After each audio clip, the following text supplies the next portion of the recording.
Hello students, Vinita's Hindi class में आपका स्वागत है।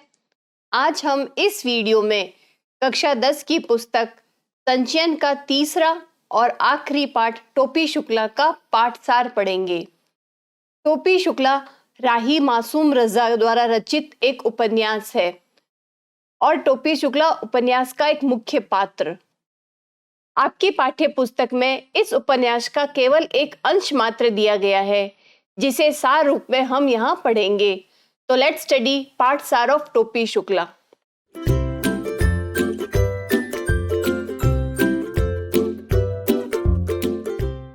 टोपी शुक्ला राही मासूम रजा द्वारा रचित है, जिनका जन्म स्थान गंगोली गांव गाजीपुर उत्तर प्रदेश में है।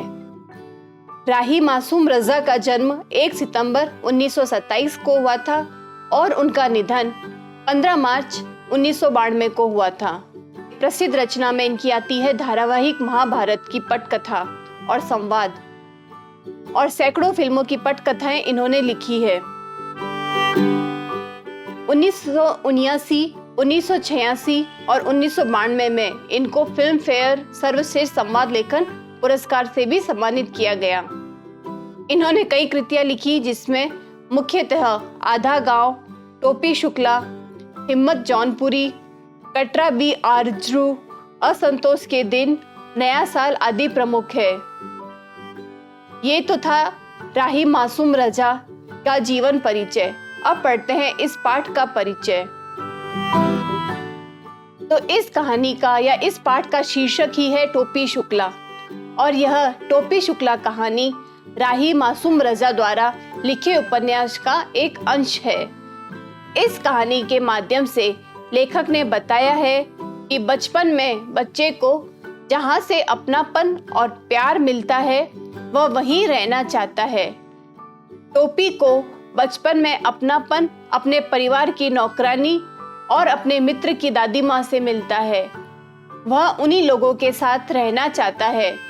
दरअसल टोपी शुक्ला कहानी दो अलग अलग धर्मों से जुड़े बच्चों की है। इस कहानी में एक बच्चे और एक बूढ़ी दादी के बीच प्यार को दिखाया गया है। अब इसको हम आगे और पढ़ते हैं। कहानी टोपी के इर्द गिर्द घूमती है। वह इस कहानी का मुख्य पात्र है। टोपी के पिता एक डॉक्टर है। उनका परिवार भरा पूरा है। यह परिवार अत्यधिक संस्कारवादी है। घर में किसी भी वस्तु की कोई कमी नहीं है। टोपी का एक दोस्त है इरफान। टोपी हमेशा उसे इरफान कहकर पुकारता था। इरफान को बुरा अवश्य लगता था, परंतु फिर भी वह उससे बात करता था, क्योंकि दोनों एक दूसरे के बिना अधूरे थे। दोनों के घर अलग अलग थे, दोनों के मजहब अलग अलग थे। एक हिंदू था और एक मुस्लिम। फिर भी दोनों में गहरी दोस्ती थी, दोनों में प्रेम का रिश्ता था। इस कहानी के दोनों पात्र बलभद्र नारायण शुक्ला यानी टोपी और सैयद जरगा मुर्तुजा यानी इरफान। इरफान के दादा और परदादा प्रसिद्ध मौलवी थे। वे जीवित रहते हुए हिंदुस्तान में रह रहे थे, परंतु उनकी लाश को करबला ले जाकर दफनाया गया। इरफान के पिताजी उनके खानदान के पहले बच्चे थे जो हिंदुस्तानी थे। इरफान की दादी मौलवी परिवार से नहीं थी। वह एक जमींदार परिवार की तथा पूरब की रहने वाली थी। उनकी ससुराल लखनऊ में थी, जहां गाना बजाना बुरा समझा जाता था। इरफान के पिता की शादी पर उनके मन में विवाह के गीत गाने की इच्छा थी, परंतु इरफान के दादा के डर से नहीं गा पाई। उन्हें इरफान के दादा से केवल एक शिकायत थी कि वे सदा ही मौलवी बने रहते थे। इरफान की दादी जब मरने लगी तो उसे अपनी माँ का घर याद आने लगा। इरफान उस समय स्कूल गया हुआ था। उसे अपनी दादी से बहुत प्यार था। वह उसे रात के समय कहानियां सुनाया करती थी। दादी पूर्वीय भाषा बोलती थी जो उसे अच्छी लगती थी। टोपी को भी उसकी दादी की भाषा अच्छी लगती थी। टोपी को इरफान की दादी अपनी माँ जैसी लगती थी। उसे अपनी दादी से नफरत थी। वह इफ़न के घर जाकर उसकी दादी से बात करता था। एक दिन टोपी ने अपने घर में जैसे ही अपनी माँ राम दुलारी के लिए अम्मी शब्द का प्रयोग किया, उसी क्षण उनके यहाँ तूफान आ गया। माँ से ज्यादा उसकी दादी सुभद्रा देवी भड़क गई। बाद में उसकी माँ से बहुत पिटाई भी हुई। उसके भाई मुन्नी बाबू ने माँ से झूठ कह दिया था कि उसने यानी टोपी ने कबाब खाए हैं, जबकि कबाब तो मुन्नी बाबू ने खुद खाए थे। तब ने मुन्नी बाबू के इस झूठ को सच समझ लिया। टोपी के पास अपनी सफाई देने का कोई रास्ता नहीं था। अगले दिन टोपी स्कूल गया। तब उसने इफ़न को सारी घटना बताई। भूगोल के चौथे पीरियड में दोनों स्कूल से भाग गए। उन्होंने पंचम की दुकान से केले खरीदे, क्योंकि टोपी केवल फल खाता था। टोपी इफ़न से कहता है कि क्यों न वह अपनी दादी बदल ले। इफ़न ने कहा कि ऐसा नहीं हो सकता, क्योंकि उसकी दादी उसके पिताजी की माँ भी थी। इफ़न ने उसे दिलासा देते हुए कहा कि फिक्र मत करो, तुम्हारी दादी जल्दी मर जाएगी, क्योंकि बूढ़े लोग जल्दी मर जाते हैं। इतने में नौकर ने आकर सूचना दी कि इफ़न की दादी मर गई है। शाम को जब टोपी इफ़न के घर गया तो वहां सन्नाटा पसरा पड़ा था। वहां लोगों की भीड़ जमा थी। टोपी के लिए सारा घर मानो खाली हो चुका था। टोपी ने इफ़न से कहा, तोरी दादी की जगह हमारी दादी मर गई होती तब ठीक भया होता, तब अच्छा होता। जल्दी ही इफ़न के कलेक्टर पिता का तबादला हो गया।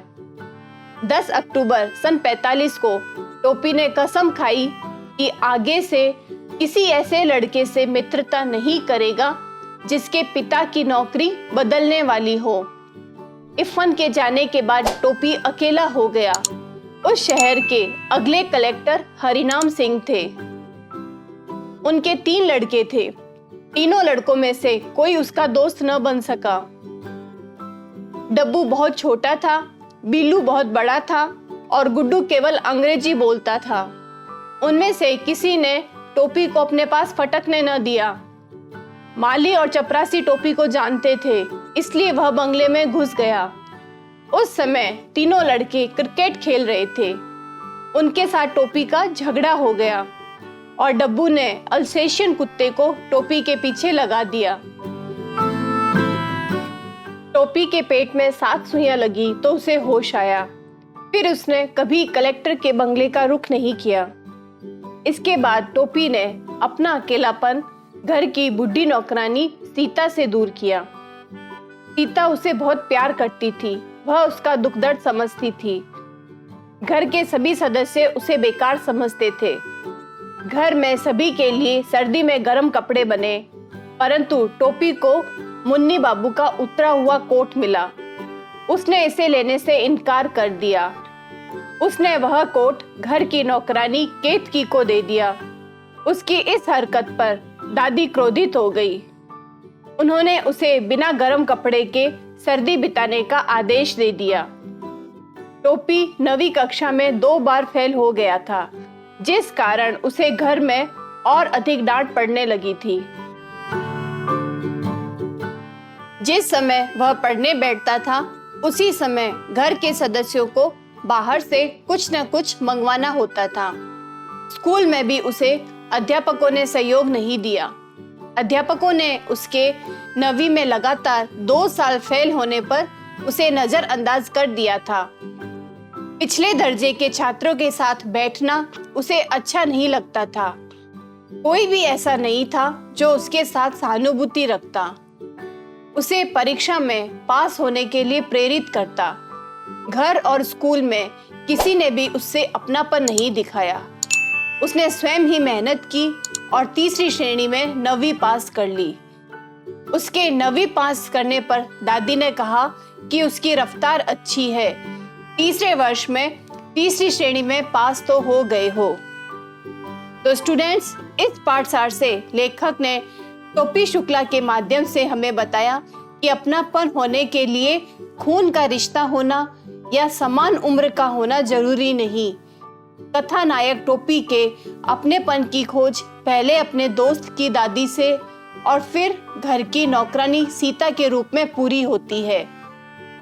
आगे इस पाठसार के बाद हम इसके प्रश्नोत्तर करेंगे, तो हमसे जुड़े रहिए। Stay connected and do subscribe. Thank you and all the best.